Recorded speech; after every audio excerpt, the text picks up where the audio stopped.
32 Adam has the handle 32, the exit 417, possible 211 Hawthorne Boulevard and Lennox Boulevard in Lennox, lastly northbound Hawthorne and Adam U.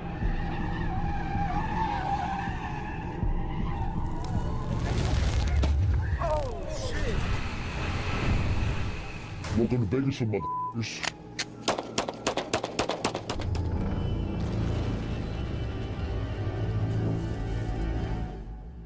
But whoever owned this car, what about them? I hope they had insurance. Yep. Today we venture into the car theft capital of America, which depending on which list you look at, California cities Bakersfield and Los Angeles reign supreme. But make no mistake, this is a nationwide issue and cities like Denver, Portland, and Albuquerque are also good at making your car disappear. We head to California and we interview the guys involved in the shadowy underworld. We talk to men in charge of cleaning VIN numbers, thieves who use police scanners to complete their mission, and crews who in the dead of night take cars into the hills to dismantle the car and sell it for scrap money. Sometimes it feels like the world has become one big GTA server where the rules don't apply and your car is someone else's payday. Folks, over 1 million cars were stolen in 2023, so we are talking about a massive and lucrative underground economy. Today we dive into the mindset of the car thief and explore how they do it, what drives them, and the impact their actions have on the rest of us. Furthermore, we get the perspective of a Bakersfield police detective who has spent his career fighting this, and we also speak to people who have had their car stolen. Buckle up, folks, let's get this thing started. New merch is on the site, trucker hats, t-shirts, pants, hoodies. It's fresh, it's for you. If you want it, TommyG.com. I appreciate you. And now, to the video.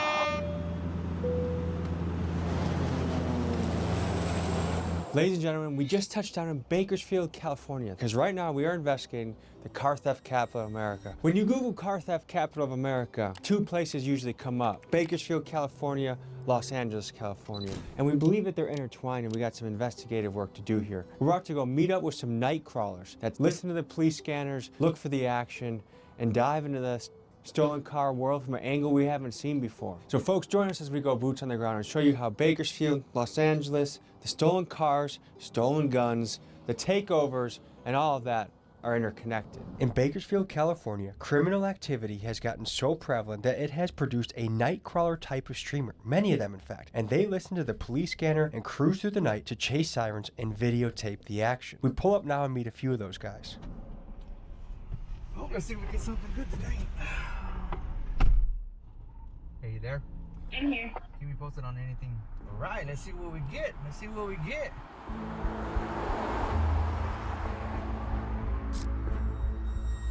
All right, peace. We're en route to a expanded traffic collision. We don't know the extent of injuries yet. We're about 3 minutes out.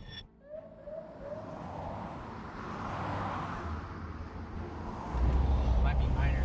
Yeah. I've never heard of a car thief stealing a minivan, so I think we should be fine, but you never know. Let's meet up with these fellas. I like that minivan. That minivan is fire. Listen to the police scanner because so much crazy I like that shit goes minivan. down That here, minivan, or what? I want a minivan like that. That minivan is so fucking sexy. It's crazy. 24 hours a day. How long have you guys been doing this for? I started, I think, in 2020 on my own channel. And then Ooh, somebody made an offer. Hold on. So, Hold on, chat. Somebody made it. For 5 years. In the 5 years, have you noticed car theft being a theme in the city? It's been crazy. You heard of the Kill Boys? Yeah, I have.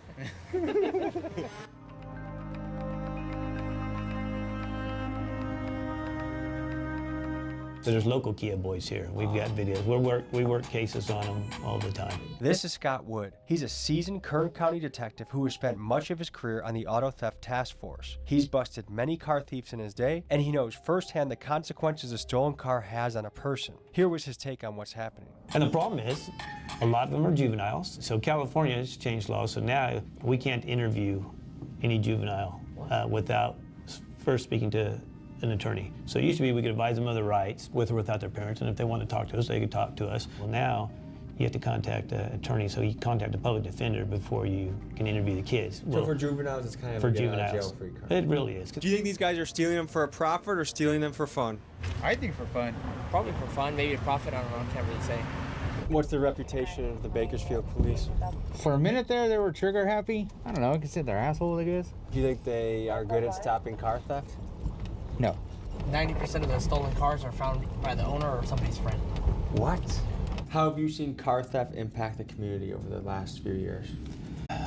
For some people financially, you know, if you're someone who doesn't have a lot of money and you count on that vehicle to get you to and from work, and you parked it there last night, you go out to get in the car the next morning and it's not there, that person might use that car to drop their kids off to go to school, and they go to their job.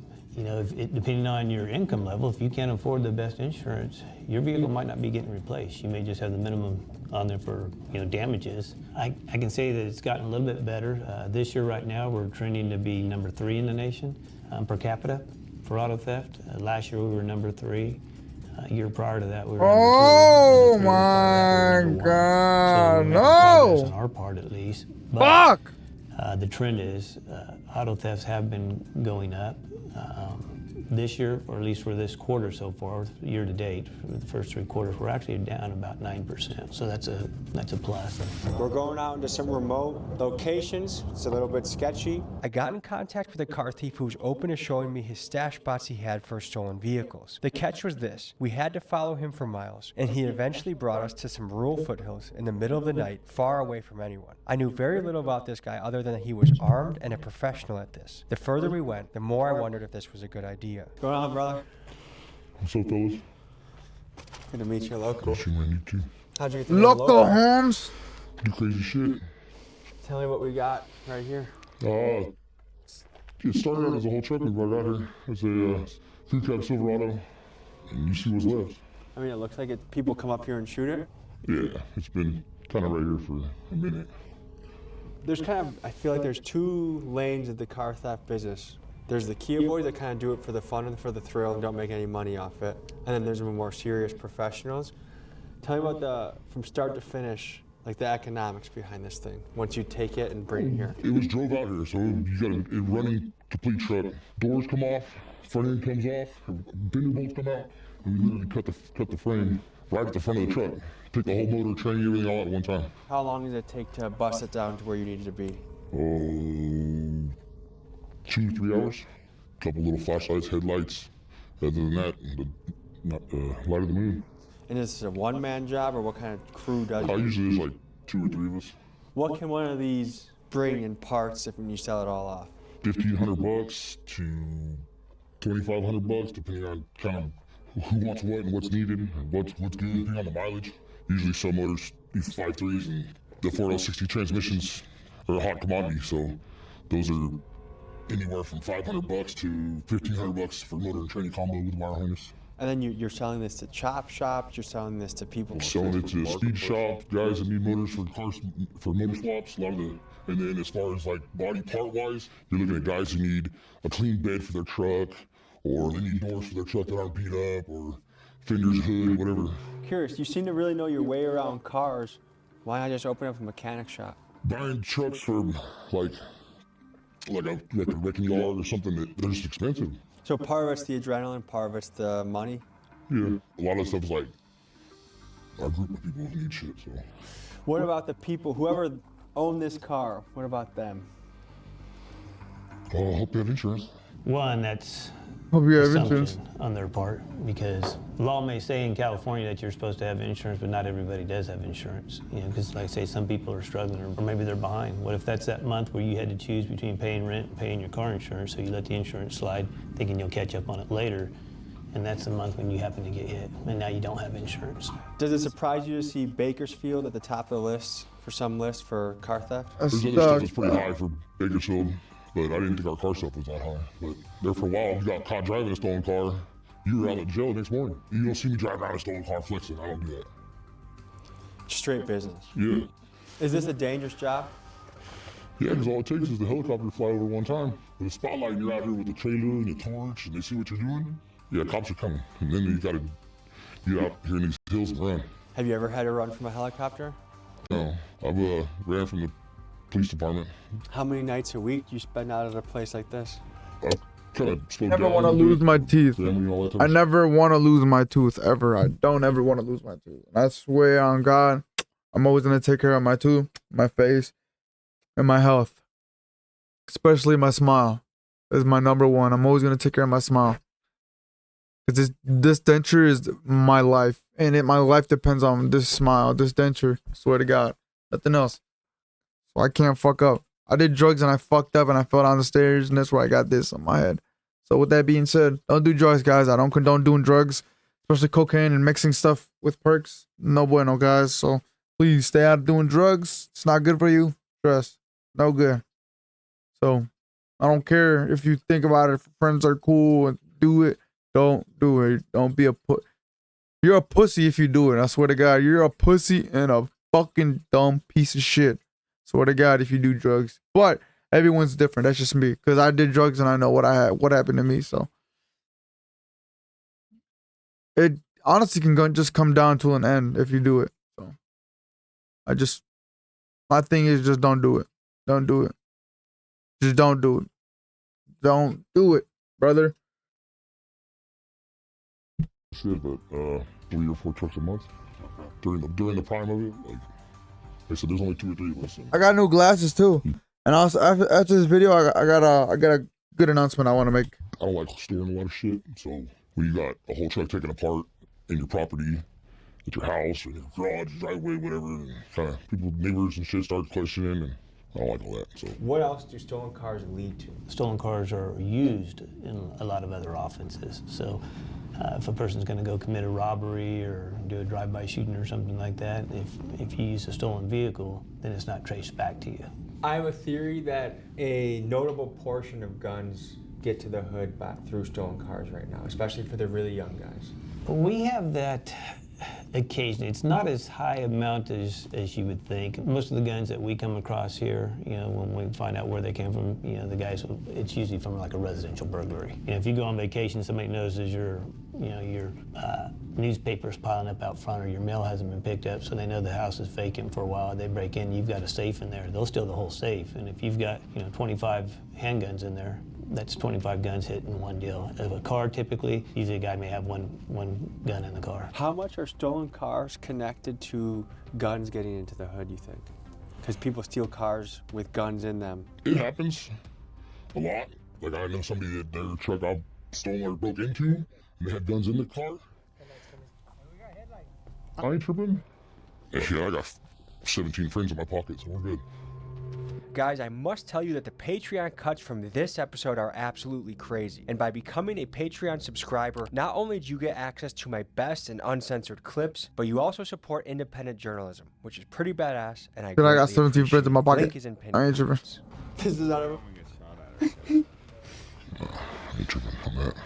From an outside perspective, part of me really understands the thrill, but then when I look at the risk and the consequence of other people, like when you're stealing someone's actual car and they can't go to work or they can't get money from their job, like there are real things behind that. Yeah, like I said, when people who've had their car stolen, my brother had his truck stolen. Wake up in the morning, go out to work, and your shit's gone. I guess it's a statistic, because you fell in that category of your shit getting stolen. So do you feel like in this economy, you're pushed to a point where you have to consider things like this? Sometimes, yeah, because when you're not working, work is slow. You gotta do something to make some money. Like, I guess when you first got into this, do you feel like you got into it more for the thrill of it or for the economics of it? It was a adrenaline rush, like jumping in the truck and bouncing out of somebody's driveway or in front of their house or parked on the street, their apartments or something. I'm saying. But then it's like, when you're all done, it's like, okay, cool, I got some money in my pocket. Like, that was simple enough, let's go do it again. Did you feel bad at the beginning afterwards? Kind of, because then if, you get on Facebook or something the next morning, you see, oh, look, somebody, they got their truck stolen. Well, look, this is the truck we had last night. And people's on there talking about, you can't go to work. And I try to stay away from that, because then that gets to your head. I hope, all this craziness that has come on within the last, I guess since the start of COVID, everything just went to shit. I hope and wish that sometime or another, things will kind of get back to what they were before that. Well, I appreciate you taking us into the foothills and kind of showing us into this. Real shit, real spill, homie. You know what to do. Keep doing what you're doing. Appreciate you, brother. Keep doing what you're doing.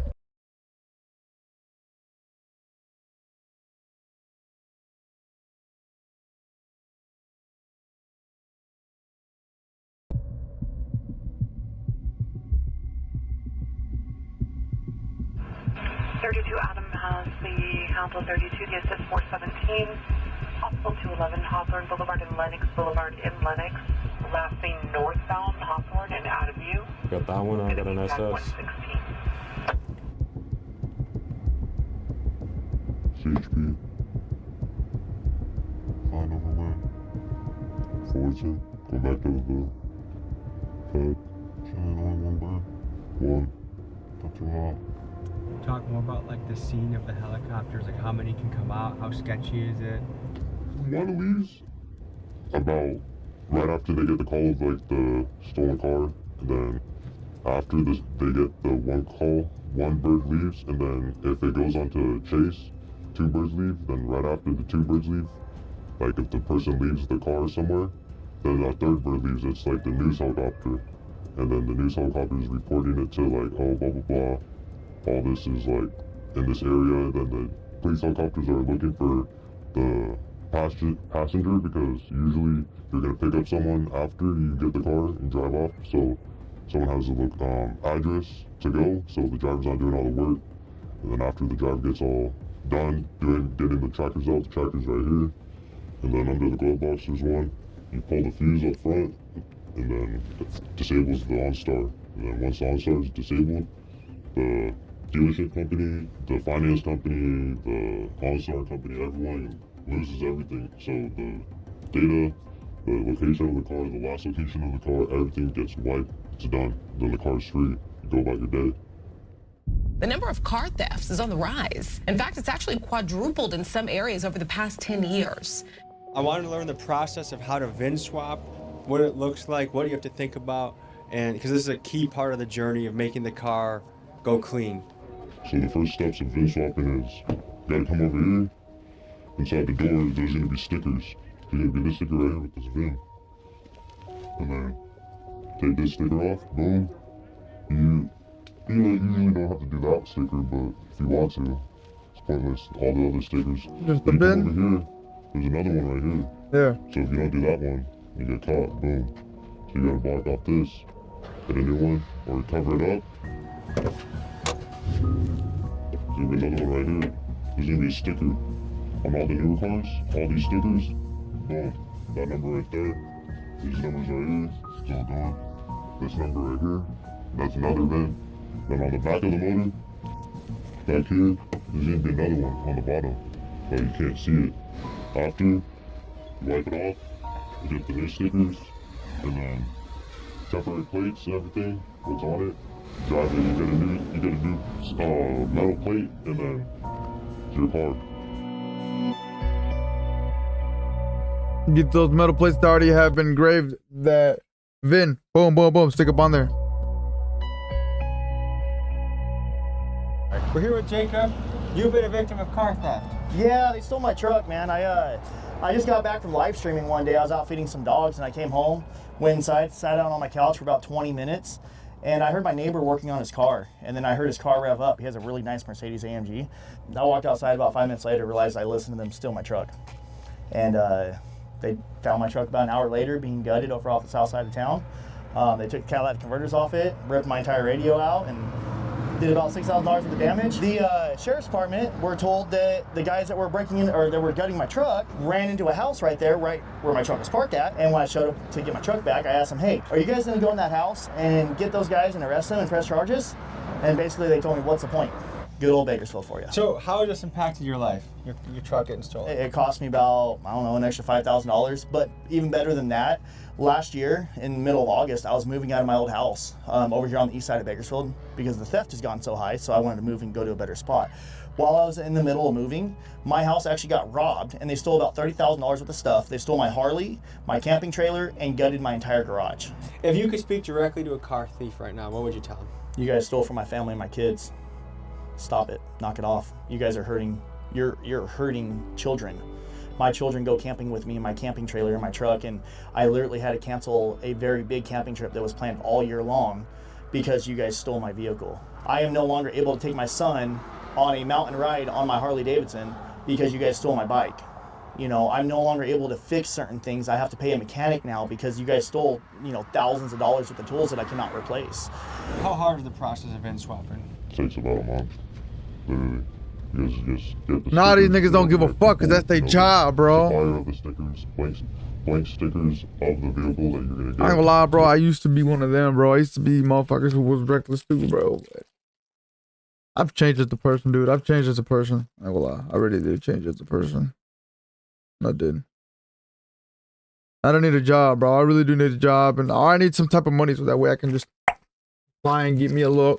You know what I mean? Like on games, I better stay protected. My pops don't trust me no more, bro. I literally just told him I needed it for protection. That's it. For if anything happens, bro, have it at the house. Boom, bow, bam, boom, bah. You know what I'm saying? The fuck is wrong? Like, what, nigga? You're going out, bro. Obviously gonna have to carry it, bro. You know what I'm saying? But it's for protection, gang. I'm having it in my box. In the, you know what I'm saying? Chill. Everything in the right sticker, because people do fake stickers, and some of them look fake and get caught up.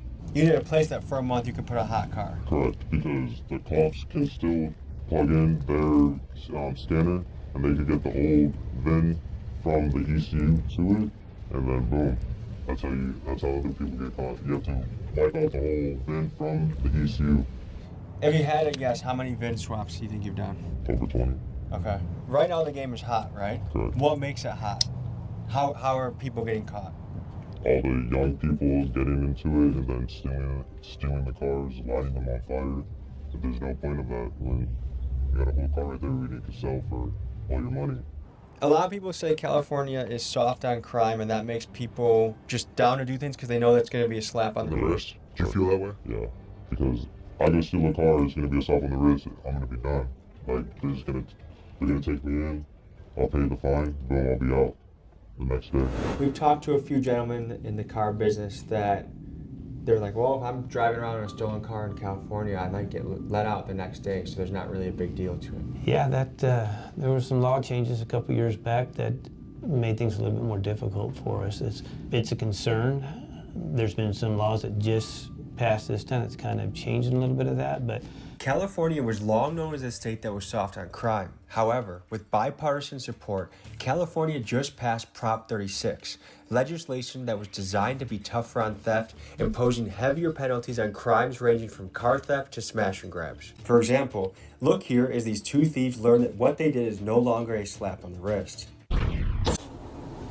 New laws. Stealing is a felony. It seems there is a shifting tide in California in which the hard Stealing is a felony. It's New laws. slap on the wrist. It's a felony. New laws. Stealing is a felony. It seems there is a shifting Should have never done it. tide in California in which the hardworking people finally feel like they are being represented and protected rather than the criminal being enabled. like our jail, it's got plenty of bed space out there. Problem is that they don't have enough deputies. You have to have so many, people over there to watch however many inmates. Well, if you can't hire enough people to supervise the inmates, then you can't fill those beds. So even though they'll have bed space over there, we can't hold people in. So if you get caught with a stolen car, you're out the next day. Yeah. Do you find that crazy? Yeah. If the laws were harsher, do you think you'd be less likely to be doing this? No, I'll still be doing it. What got you into this? My friends. And why? Like, what's worth the risk for you? I don't know. That's hard. That's a hard question. Do you just enjoy the adrenaline rush? Right. Would you say that when you're taking your car, it's sometimes the most alive you've ever feel? Yeah. Like, you're all there, because you gotta be all there. Because one open, you're done. There's probably a single mom whose car got stolen with insurance that she uses that to get to work. But I don't feel bad for them because they shouldn't have left it like sitting where it was or how it was. If the door was unlocked, boom, that's their loss. Okay, because there are some people, like we just talked to a guy in Bakersfield a couple days ago that his camper got stolen. Yeah. His family camping trip that he takes his children on, out the window, it's canceled. You really feel 0% bad? Yeah. Really? Yeah. Okay. It's their fault. They should have not left their car right there. So how does the average citizen of Bakersfield suffer when car theft? You have the financial loss from her. I mean, that's going to impact them quite a bit. The other thing, though, is for some people, it can be very emotional and stressful situation. Some people may feel traumatized from it. It's being victimized, and especially if you thought that you lived in a secure, like, oh, I live in a nice neighborhood, I never would have thought that, and then they realize that hits home. How much money can someone stand to make on a deal, just one of these cars? from been swapping it or before been swapping it. I guess your cut of the action, like, And the night, probably 2K. and just quick money. Yeah, it's quick money, and you can do whatever with the money. Some people call either LA or Bakersfield the stolen car capital of America. Correct, it is. Yeah. Yes. Does it surprise you? Yeah, because they could be coming out here to like where all these like luxury cars are, but then they're going up to like the valley, they're risking it, driving all the way down an hour through the grapevine and all that stuff. They could get caught up right there through CHP, and that's their problem. How much is the stolen car scene and the takeover scene overlap? Do they kind of go hand in hand? Yeah, it's they both go together because if you're not from the takeover scene, you're not going to be stealing a car. So that's what like fuels the fire, the takeover. So if it wasn't for all the takeover kids, all the people who steal cars, all this stuff, they wouldn't say nothing. My contacts in the car game told me if you want to understand car theft culture, you have to look into the takeover scene. Takeovers are illegal street meetups where people gather sometimes by the thousands, shut down intersections, do donuts, and cut loose. On one end of the spectrum, you have well-to-do car enthusiasts who want to talk shop and hang out with their car meet friends, and these people advocate for legal pits to be made so they can drift their car in peace. On the other end, you have some of the takeover guys that promote absolute lawlessness where people shoot guns and homicides happen, and some takeovers even end in rampages where they loot convenience stores and use mob violence on the employees. To better understand the overlap between car theft and takeovers, I call my car thief friend Felix, and he gives me his perspective. LA and the Bay Area have really strong takeover scenes. How much does the takeover world overlap with the car theft world? Well, from my experience, it goes hand in hand. At least when I go to the shows, I don't take legally owned cars to go destroy them. I'll take strikers over there and go do crazy stuff in them and break them, and it's not my car. I'm sure they all have the same mentality. Some of these kids, they don't even seem like they could afford some of these vehicles that they're crashing over there. It's like the whole criminal underworld comes together in one spot, and that's really what the takeovers are. Because of how out of control takeovers have gotten, police in places like Tampa and New York have begun to fiercely crack down on these events. Let me know in the comments what you think about takeovers. That's fucking insane. Culturally, where it seems like more and more younger guys are just okay with stealing something. Like it seems like more and more people have a similar answer to you. Well, it's not my problem. I don't care if it's A single mom that now gets evicted, like it's not. How do we get to that point thinking like that? Because I have feelings for that mom, but at the same time, it's like she shouldn't have, like what I was saying. She shouldn't have left her car right there. She shouldn't have left her purse right there. She shouldn't have left her keys. If someone leaves their keys, because that happens a lot. People leave their keys in the car, boom. You don't got to. But you're taking this sometimes from people's own driveway. Right. Like you just walk up. What else are they supposed to do? Nothing. Park it in the garage. So unless they just have a lot of garage space, Right. they're toast. Yeah. Organized crime across state lines brings feds in, right? Correct. Do you have any suspicion that, like, how do you know that a guy Instagramming you is not a fed, or how do you know a guy at the takeover is not a fed? Because you have to know the people that you take the cars with, and then you got to know the people who you're giving the car to. We usually give the cars to the cartel. So you just give them all, you just take them down to Mexico. People come down to Mexico, and they drop them off. You throw a car to a cartel? Yeah. How scary is that? Pretty scary. The one, when I did it, it was a truck. They just can't pick it up. But my other buddy, he's driven them down to Mexico, and he just drops it off. Tijuana. Yes, correct. How do you know you're dealing with a cartel guy? Because they'll tell you, or like, it's pretty obvious. Like, they'll be like, blah, blah, blah, I'm gonna have these people here, and then like once they say, there's these people here, you already know. The whole gang. If it's not a gang, it's a cartel. When you deal with guys like that, are they actually pretty chill, or is it terrifying? It's terrifying. Tell me more. They usually have guns, they're all loaded, they'll be like looking at you, they'll like look like mad dogging you, so that it looks like they're gonna rob you or something. But yes, they are chill. I'll go back to that. They are chill, but they're more chill in the say the fact of they just want the car and they just want to go. They just want to be done with it. So that's why they're just chill. But if you do want up, boom, they're gonna switch up like that, and then you could be dead. So today, folks, we spoke to the individuals involved and impacted by the business of car theft, and it left me thinking that there are many types of theft we still have yet to investigate on this channel. Wage theft, for example. We could talk about taxation, we could talk about jewelry heists, we could talk about all sorts of different kinds of theft, but I'm curious to hear what kind of theft you'd like to see this channel investigate further. Email me at TommyGMcGee123@gmail.com to hit me up with ideas and leads. I appreciate you guys. I'll see you next week.